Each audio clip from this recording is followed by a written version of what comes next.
Hi everyone, welcome to the Pelvic Power Hour. I'm Isa Herrera and I help women have happy vaginas. And during this Pelvic Power Hour, we answer your most burning questions with expert and evidence-based answers. Why? Because my mission is to help a million women heal from pelvic issues and they need the real scoop and they need real information. Now, before we go deep into the topic today, I just want to acknowledge that it's a sensitive topic, okay? It's sensitive. And many of us have had personal experiences or feelings attached to this topic. And what is this topic?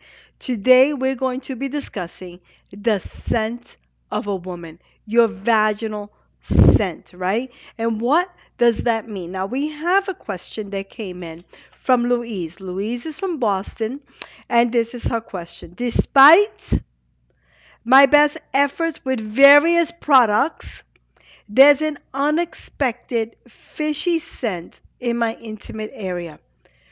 What could be causing this, and how can I address it naturally? Now, I want you to know that this question here, I've gotten at least 100 times.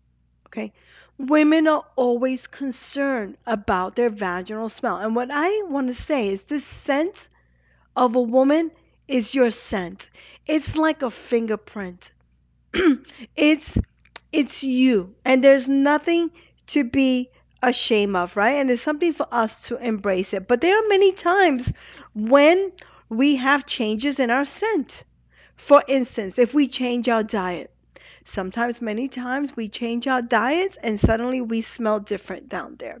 So, really, when it comes to vaginal scent, and Louise wants to know how to heal this naturally, really think about what you're eating, right? Like sugar will sometimes feed on the yeast and cause different scents down there. So we want to be careful with sugar intake. We want to be really taking care of our microbiome and eating probiotics and eating nutrient dense foods, right? Staying away from processed sugars, staying away from processed foods as well, right? Eating as whole foods as possible, right? So that's the first thing. Because for me, food is medicine. And if you want to fix the way you smell, you want to fix the way you look, you do it through food intake, right? So that's my first suggestion for you, Louise, as well. Now, she says that she's been using various products down there. Now, we have to stop putting products on our vaginas. Many times these products are not pH friendly. We know that the vagina needs to be acidic, hence sourpuss, right? Acidic. When the vagina is not acidic and it becomes alkaline, we can disrupt the bacteria, right? We can have more yeast infections, and that can be one of the causes of a strong vaginal scent. So, we have to make sure that the products that we use are what? pH friendly. Now, if we're using diapers, if we're using panty liners, if we're using scented products, if we're using antifungals, if we are douching, right?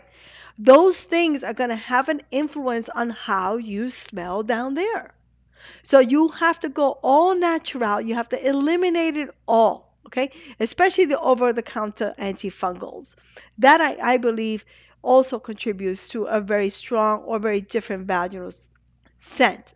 So just pay attention to what it is that you're putting down there, the soaps that you're using, and let's try to eliminate them because maybe those are the reasons why, Louise, you have this strong vaginal scent. Now, the other thing that I want to talk about is um, underwear and sweating. It is the summer months and we all sweating. And when we sweat, we can have changes in our scent, right? But many of the fabrics that are out there right now are not vagina friendly.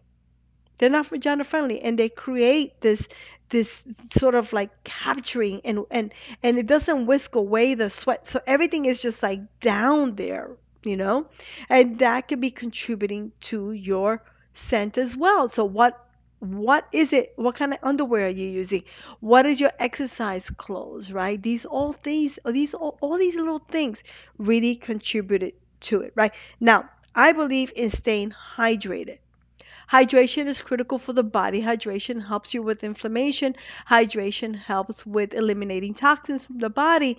So if we find that we have a strong fishy scent, are you drinking enough water? Are you taking care of your hydration? This is very important. And so for me, it's like start there. Start, Louise, start really tracking your hydration, what you're eating, and what you're putting down there as well. Now, the other thing that I want to talk about is that sometimes certain medications that we're not aware of can be contributing to um, your scent down there. So really look into what it is that you're taking, right?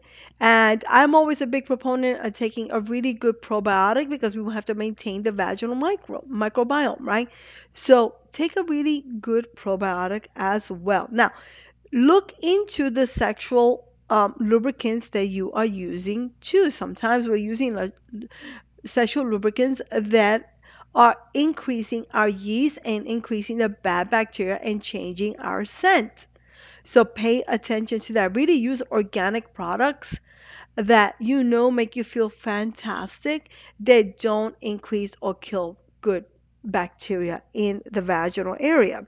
Now, many of us suffer from UTIs. So if you have a UTI, sometimes that can contribute to a certain scent in the vagina. So really take care of your bladder as well, right? With healthy hydration, making sure that you are eliminating. In the next episode, we're going to be talking about this, eliminating things that really upset the bladder. Now, when it comes to improving vaginal scent, when it comes to making sure that the pH is in a healthy range. One of the things that I recommend, and I'm going to link to it below, is my Down There oil. This Down There oil is fantastic. It helps really restore the vaginal tissues, right? Sometimes the vaginal tissues are fragile. Sometimes they're not getting enough circulation, and this can be contributing to your scent as well. So with the Down There oil, I love it. You put it external. It's an external oil. It goes right on the vulva, helps you restore the pH,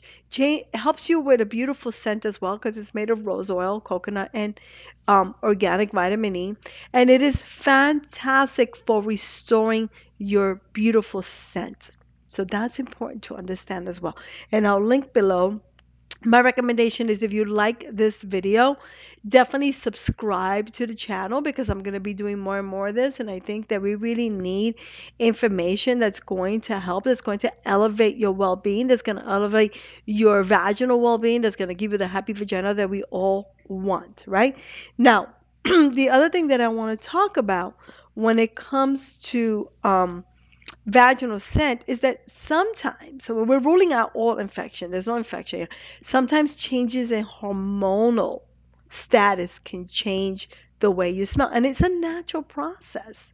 It's natural, right? You go through menopause, it changes, right? You adapt, you change. You go through pregnancy, that's going to change as well. Sometimes women get scars, right? Or they have a perineal tear, they're having an episiotomy, or they have stagnation in the pelvis. So since I'm a pelvic floor physical therapist, the most important thing for me is to maintain that vitality, because when the pelvic floor is tight, when it is scarred down, when it doesn't have enough circulation, that can really contribute to your scent. So increasing the vitality here, doing things like hip circles, dancing, massaging the pelvic floor, reverse Kegels, regular Kegels are going to also help you with this scent, right? The scent of a woman, right? And I know this is a sensitive topic. So these are the things that I have for you today. This is the episode that I want to talk about, and you can always submit questions to me. I would take questions that I see over and over again that I think will help a vast majority of women, because we need real answers, right? And we have questions. And we need a trusted place to call home. And the Pelvic Power Hour, this is the place for you if you want real information, right? I'm here to serve you. You are part of my community. You are part of my family. I love you with all my heart and all my soul. And thank you for being here. Thank you for listening in. And remember, the scent of a woman is your scent. It is you. And it is nothing to feel ashamed of. And there is nothing to be embarrassed about. And we have to embrace our totality. But there are things that we can do. And I gave you a slew of different hints and different things that you can use right now to get yourself feeling fantastic down there and smelling like a rose. So thank you for joining my pelvic power hour, and stay tuned next week when we're going to go into more questions and giving you even more juicier tidbits to elevate your well-being.